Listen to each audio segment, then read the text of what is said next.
Buenos días, hoy 21 de julio de 2025, siendo las 9:01 de la mañana, el Juzgado 41 Laboral del Circuito de Bogotá se constituye en audiencia pública dentro del proceso ordinario laboral promovido por Yuli Tatiana López Flores contra Red Integradora SAS.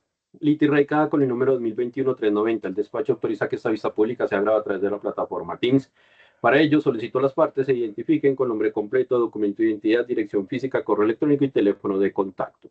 Para los fines pertinentes, le concedo el uso de la palabra a la parte actora.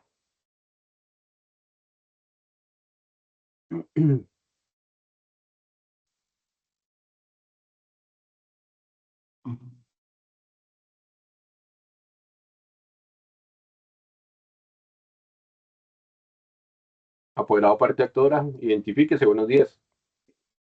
Buenos días, juez. Mi nombre es Yuli Tatiana López Flores. Número de cédula 1031-137-193. Dirección transversal 13F bis, número 4530. Teléfono 320-887-7544 y correo electrónico y-lilopez@hotmail.com. Gracias. Doctor, buenos días. Mi nombre es Maybelidia Ariza Santoyo. Voy a retomar el poder. En la audiencia pasada fui sustituida por una emergencia. Mi cédula de ciudadanía es 51-574-538 de Bogotá. Tarjeta profesional 57-831 del Consejo Superior de la Judicatura. El correo electrónico es maybel, como se escribe mi nombre, maybewl0329 @hotmail.com. Dejo para el registro la cédula de ciudadanía,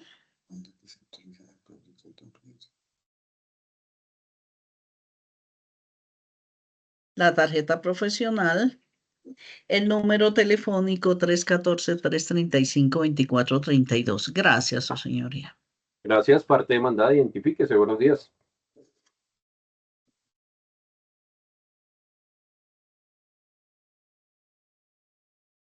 Buenos días, mi nombre es Herbert Giovanni Álvarez Cruz, identificado con cédula de ciudadanía 79-393-665 de Bogotá, con oficina en la calle 116-2173, oficina 103 de Bogotá, correo controlempresarial@gmail.com, y actúo como liquidador nombrado por la Superintendencia de Sociedades de la firma Red Service. Gracias, apoderada parte demandada. Buenas tardes, su señoría, a todos los presentes. Angie Carolina Pineda Zárate, identificada con la cédula de ciudadanía 1022-411-511, portadora de la tarjeta profesional 35-11-18 del Consejo Superior de la Judicatura. Para efectos de notificación, recibo en la dirección postal calle 116, número 2173, oficina 103 en la ciudad de Bogotá, a la dirección correo electrónico controlempresarial001@gmail.com, teléfono 310-865-7894, y actúo en la presente diligencia en calidad de apoderada judicial de la parte demandada reintegradora SAS en liquidación judicial, conforme al poder que fue remitida al despacho el 24 de junio del 2025. Correcto, gracias a las partes por la asistencia a esta vista pública y se les recuerda que fueron convocados a fin de llevar adelante la diligencia que trata el artículo 80 de la norma adjetiva laboral. Previo a ello se reconoce personería jurídica a la apoderada judicial de la parte demandada en los términos y para los fines del poder ha llegado el correo electrónico del despacho. Ahora bien, observa el suscrito que en el archivo digital 18 y 18.1 la parte pasiva dio respuesta al requerimiento efectuado en sesión anterior. Por ende, ordena incorporarlo a la litis, elemento de juicio que será tenido al momento de dictar sentencia. Aunado a ello, observa que la parte pasiva en el archivo digital 32 desiste de la declaración de Yamile Rodríguez Garay, la cual se accederá. La anterior decisión se notifica en estrados. ¿Apoderada judicial de la parte actora alguna manifestación frente a la decisión? No, ninguna manifestación, señor juez. ¿Parte demandada? Ninguna, su señoría. Correcto. Continuando, el despacho procederá al interrogatorio de parte de los representantes de la sociedad demandada. Por favor, absténgase, señor Giovanni, de realizar una gestión adicional. Estamos en audiencia.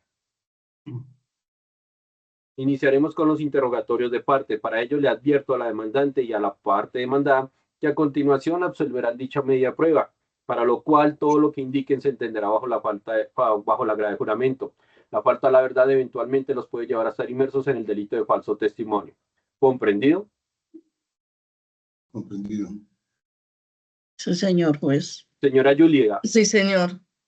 Correcto, doctora Mabel. La declarante es la señora Julia, entonces ella es la que debe dar las respuestas. Asimismo, se les indica que a continuación no podrán verificar documentos, dispositivos electrónicos o recibir ayuda de alguna persona que se encuentre en el recinto en donde absolverán la declaración. Aunado a ello, las partes les podrán realizar dos tipos de preguntas. La primera es una pregunta cerrada, la cual inicia con la fórmula, diga cómo es cierto, sí o no. En este tipo de cuestionamiento, ustedes deben manifestar inicialmente sí o no y a continuación dar las explicaciones que consideren pertinentes. La segunda es una pregunta abierta, en la cual se van a cuestionar situaciones de modo, tiempo y lugar sobre un hecho específico. En este tipo de pregunta, ustedes deben hacer un relato detallado frente a lo que se les está cuestionando. ¿Comprendido? Sí, señor. Señor Giovanni, debe hacer una manifestación de viva voz para que quede en el registro de la diligencia. Comprendido. Correcto, en esos términos iniciaremos con el interrogatorio de parte del demandado. Señora Julie, por favor, retírese de ese recinto para que no tenga conocimiento de las preguntas y respuestas de la sesión.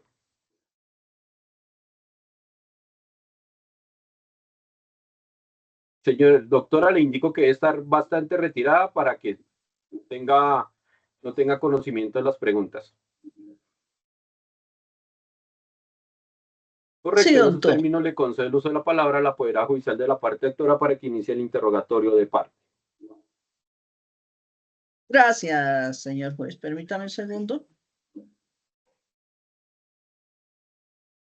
Sírvase manifestar al despacho si usted tiene conocimiento cómo se contrató a la señora Julie Tatiana López para Red Integradora. No tengo conocimiento. Sírvase manifestar al despacho si usted tiene conocimiento cómo se le hacían los pagos a la señora Julie Tatiana López. No tengo conocimiento. Sírvase manifestar al despacho si usted sabe o le consta si a la señora Julie Tatiana López le hicieron todos los aportes a seguridad social, se le hicieron los pagos completos de salarios y si la liquidación fue paga en su totalidad. Doctora, no tengo conocimiento si eso sucedió. Pues, señor juez, es un poco complejo para mí y con una persona que realmente no tiene conocimiento absolutamente de cómo se hizo la contratación. El señor no sabe absolutamente no tiene claridad con respecto a las pretensiones que se tienen acá por el no pago de prestaciones completas, el no pago de toda la liquidación que se le hizo a la señora. Sí, base, si usted tiene conocimiento de que la señora Tatiana recibía como salario un bono de comisión y un bono de auxilio de formación. No, doctora, yo me posesioné el 5 de febrero del presente año como liquidador nombrado por la Superintendencia de Sociedades. ¿Tengo algún conocimiento de los extremos laborales? Me tocaría consultar era lo que estaba haciendo cuando el señor juez me ordenó no revisar más el celular con toda la razón. Entonces, pero de todos los detalles laborales no tengo conocimiento por eso, porque yo ingreso cuando la sociedad ya está en liquidación. Señor juez, pues no haría más preguntas porque él me va a responder de todo lo que le pregunte que no tiene conocimiento. Correcto, se ha terminado el interrogatorio de parte. Le agradezco al liquidador de la sociedad demandada. Si desea, puede permanecer en la sesión o retirarse de la misma. Gracias. Me retiro, muchas gracias. Correcto, que ingrese la demandante para continuar con el interrogatorio. Permítame, doctor, ya.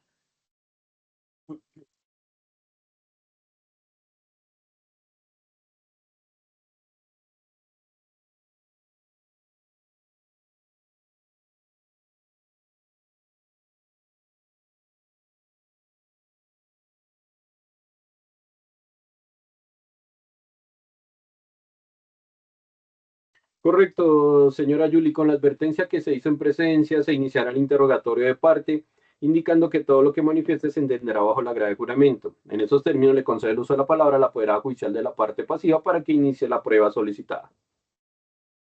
Sí, señor. Señora Yuli, diga cómo es cierto, sí o no, que su salario pactado al inicio del contrato con la empresa Red Integradora era un salario mínimo. Sí. No, Por favor, no. indique sí o no. No, señor. Indique cómo es cierto, sí o no, que entre usted y Red Integradora existían pagos no constitutivos de salario. No, señora.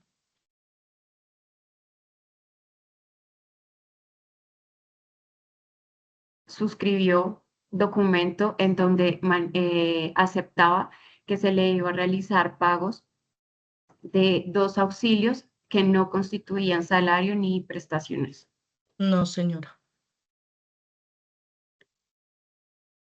Indique, informa al despacho el valor del salario que usted vengaba desde que empezó la relación laboral con Red Integradora. Doctora, Eh, eso están los documentos de nómina que se aportaron y no es susceptible de prueba de confesión. Cambie esa pregunta. Indique al despacho si su salario era el mismo todos los meses o era variable. el mismo todos los meses. Era de 180.000 de auxilio de formación, 60.000 de bono de comisión y el mínimo. Indique al despacho si usted fue despedida de la empresa Red Integradora. Yo renuncié motivadamente porque ellos no me pagaron. Duré 2 meses sin sueldo. ¿Usted de alguna manera manifestó a la Red Integradora sobre o presentó reclamos sobre este retraso del sueldo? Sí, señora. ¿Ante quién le informó ante quién le manifestó esa inconformidad? Ante el encargado que era el coordinador de nosotros. De manera Y verbal, correo. escrita. Correo.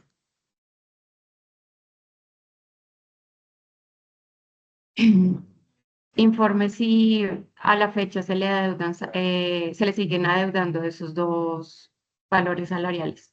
Sí, señora. No tengo más preguntas, su señoría, gracias. Correcto, el despacho no va a realizar preguntas. Hemos finalizado con el interrogatorio de parte de la demandante. Si desea, puede permanecer en la sesión o retirarse de la misma. Gracias. En esos términos, y dado que no hay más pruebas pendientes por practicar, se declara cerrado el debate probatorio. La anterior decisión se notifica en estrados. ¿Apoderada judicial de la parte actora alguna manifestación frente a la decisión? Sí, señor juez. De todas maneras, dentro de los documentales que figuran dentro del expediente, la parte demandada se le había solicitado que aportara las constancias de las liquidaciones.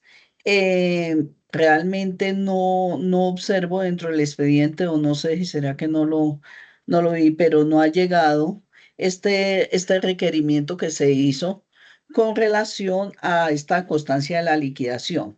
Entonces, los desprendibles de nóminas tampoco se observa la fecha de pago, no figura la fecha de consignación.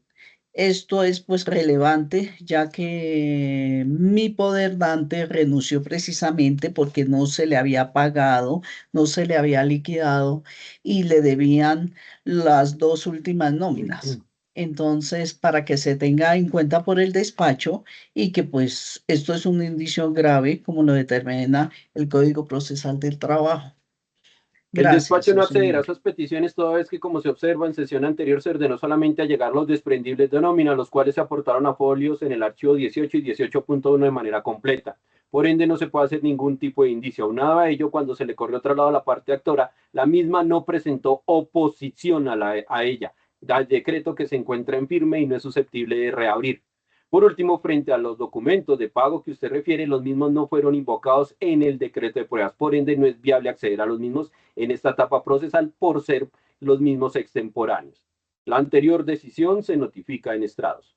Apoderado judicial de la parte actora, ¿alguna manifestación frente a la decisión? No, señor juez. Parte demandada, ¿alguna manifestación frente a las medidas adoptadas? Ninguna. Correcto, en esos términos le concedo el uso de la palabra a la apoderada judicial de la parte actora para que inicie los alegatos de conclusión.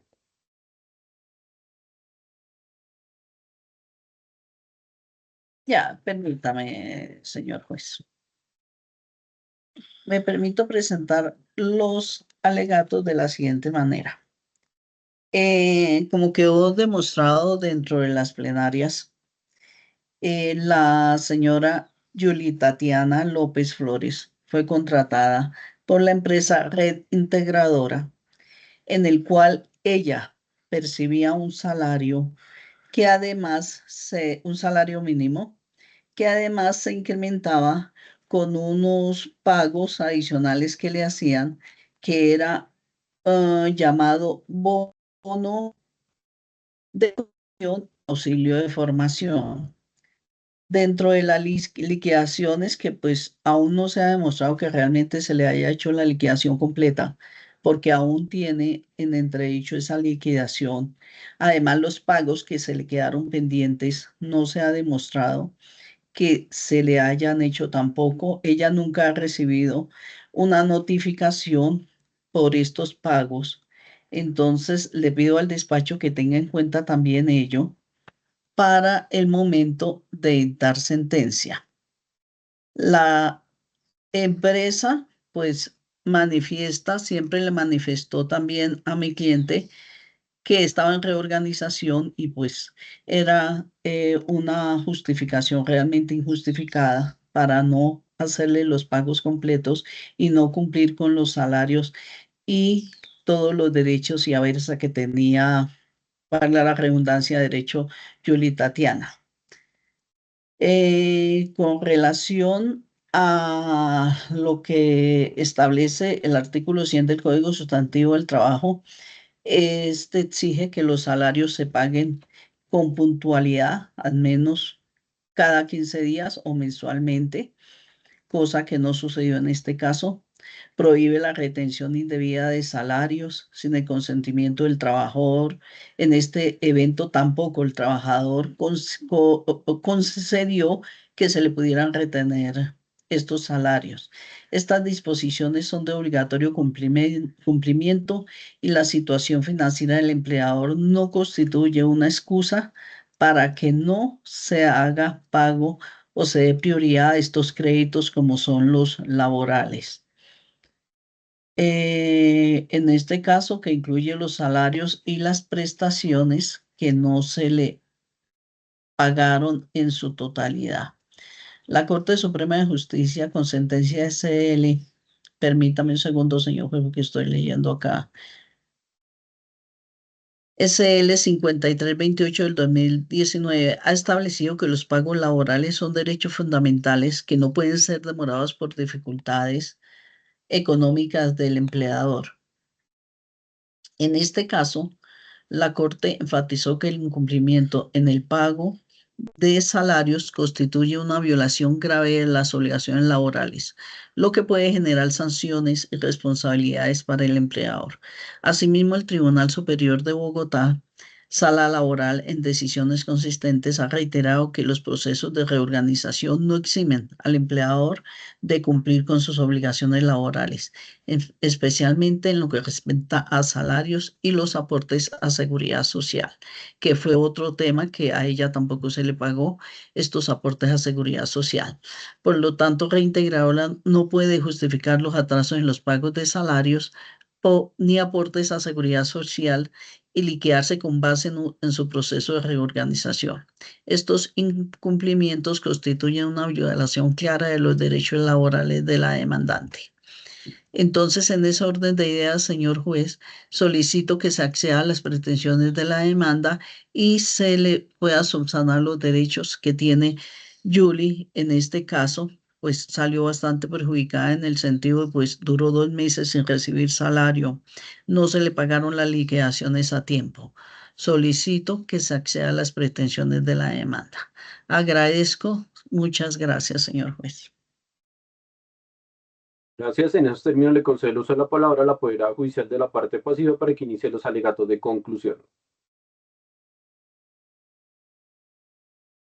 Gracias, su señoría. Presento los alegatos de conclusión a nombre de la sociedad reintegradora hoy en liquidación en los siguientes términos. En primer lugar, debe tenerse en cuenta que la relación laboral entre las partes fue clara desde su inicio. Ambas partes conocían las condiciones pactadas, tanto en lo relacionado con el salario como en lo concerniente a los pagos no salariales. En el contrato laboral se establece que la señora Julie iba a devengar un salario mínimo y fue hasta comunicación del 10 de octubre del 2019 que Red Integradora le informó a la señora Julie sobre un pago no constitutivo de salario ni prestacional de dos conceptos, esto es auxilio de formación y auxilio de medios de comunicación. Esta carta fue aportada y se encuentra dentro del expediente, fue aportado en la contestación de la demanda por Red Integradora, de manera que la señora Julie sí tenía conocimiento y aceptó que este pago era de forma deliberada por parte del empleador.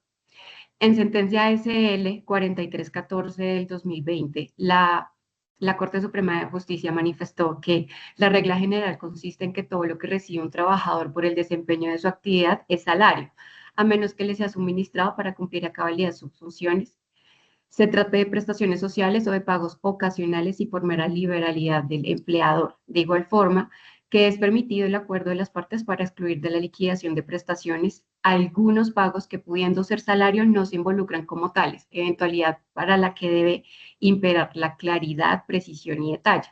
De acuerdo con lo anterior, fue expreso, claro y consensuado que el pago de los auxilios no eran constitutivos de salario ni prestacional y fue otorgado por mera liberalidad. Estos pagos, como lo establece el artículo 128 del Código Sustantivo del Trabajo, no constituyen salario porque no están destinados a retribuir directamente el servicio prestado ni a enriquecer el patrimonio del trabajador.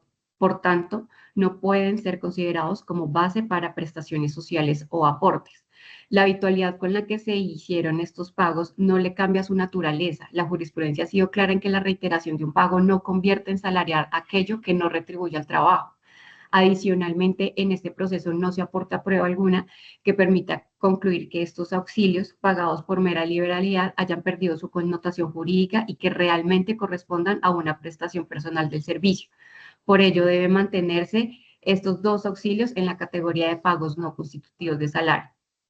Tampoco es acertado suponer que todo pago que reciba un trabajador en el marco de una relación laboral es salario. La jurisprudencia ha señalado que existen pagos que, aunque surgen del contrato de trabajo, no son una retribución directa del servicio. Ahora bien, en cuanto a las comisiones, la sociedad reconoce que hacen parte del salario, se acepta que al momento de la terminación del contrato, pues aceptación que se manifestó en la contestación de la demanda, quedó pendiente la liquidación y una comisión. Dichos valores fueron incluidos en el proceso de reorganización empresarial en el cual se encontraba Red Integradora por un valor de 2.002.577. Frente a esta comisión, cabe indicar que estos no fueron pagados de manera mensual ni periódica, de manera que lo manifestado por la ex trabajadora no coincide con lo que se observa en los desprendibles de pago, pues no todos los meses devengó la misma comisión.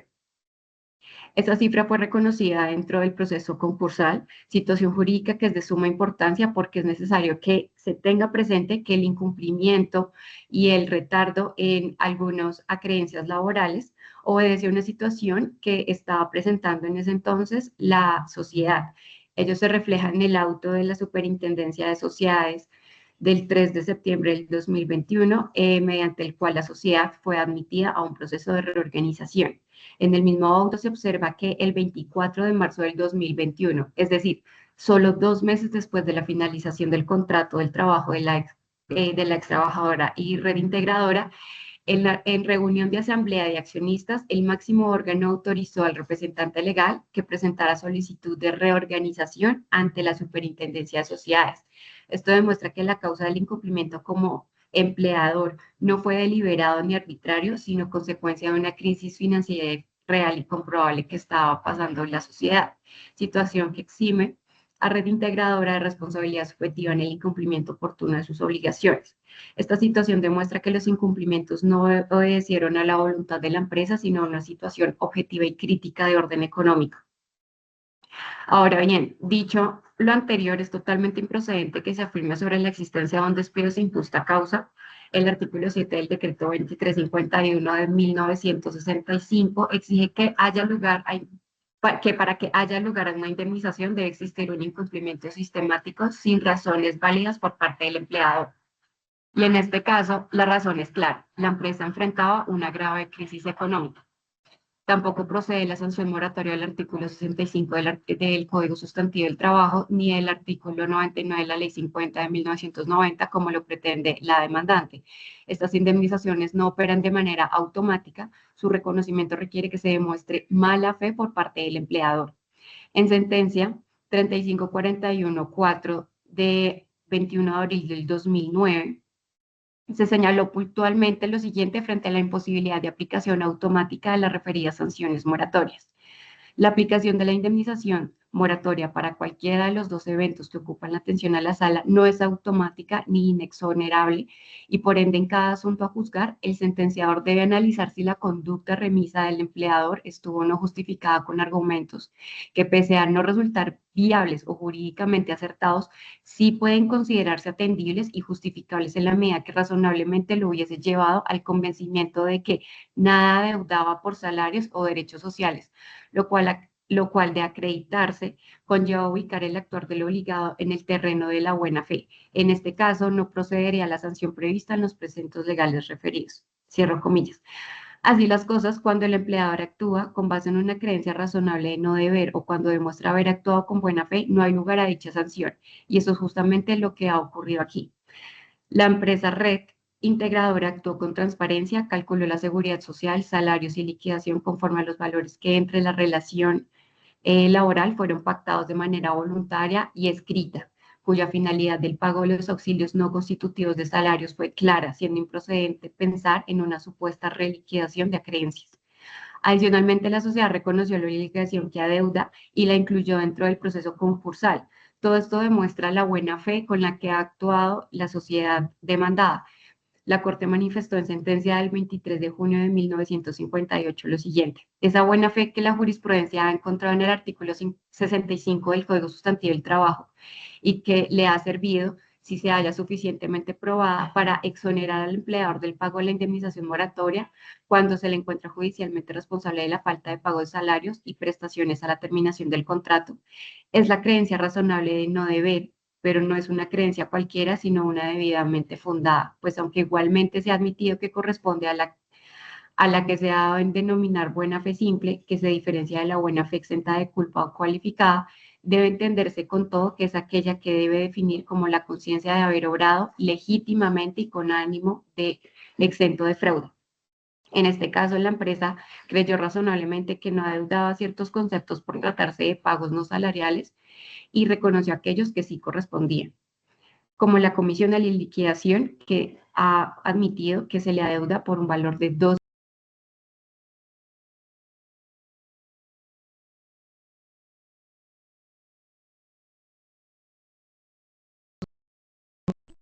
La misma solo se compute desde la fecha de la terminación del contrato, es decir, desde el 4 de enero del 2021 hasta la fecha de admisión al proceso de reorganización de la sociedad, es decir, hasta el 6 de septiembre del 2021, momento a partir del cual las obligaciones laborales quedaron sometidas al régimen especial de la Ley 1116 del 2006. Por todo lo anterior, señor juez, respetuosamente solicito que desestimen las pretensiones declarativas de un salario superior al que efectivamente se pagó, así como las pretensiones condenatorias formuladas por la parte demandante por gozar de falta de fundamento para demostrar un erróneo cálculo de salario y prestaciones sociales, y que se reconozca que la sociedad reintegradora actuó conforme a la ley, con buena fe y dentro de los límites de una situación económica que escapaba de su control. Muchas gracias. Gracias a las partes por los alegatos de conclusión y a fin de proferir sentencia, el despacho fija fecha para el día miércoles 17 de septiembre de 2000. Permítanme un segundo, verifico la fecha. Tengo un error, permítanme en 2 minutos. Gracias.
Correcto, la fecha será la siguiente, martes 11 de noviembre de 2025 a las 2:30 de la tarde de manera virtual.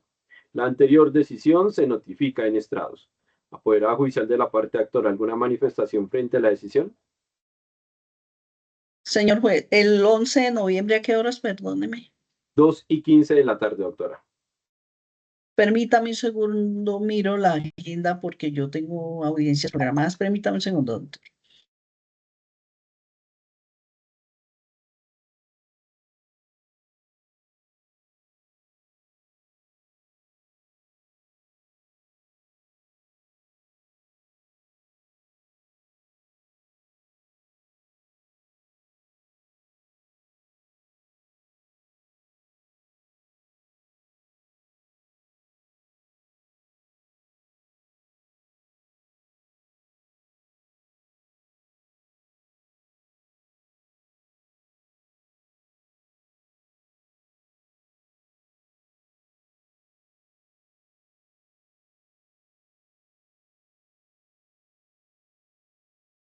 No hay objeción, doctor.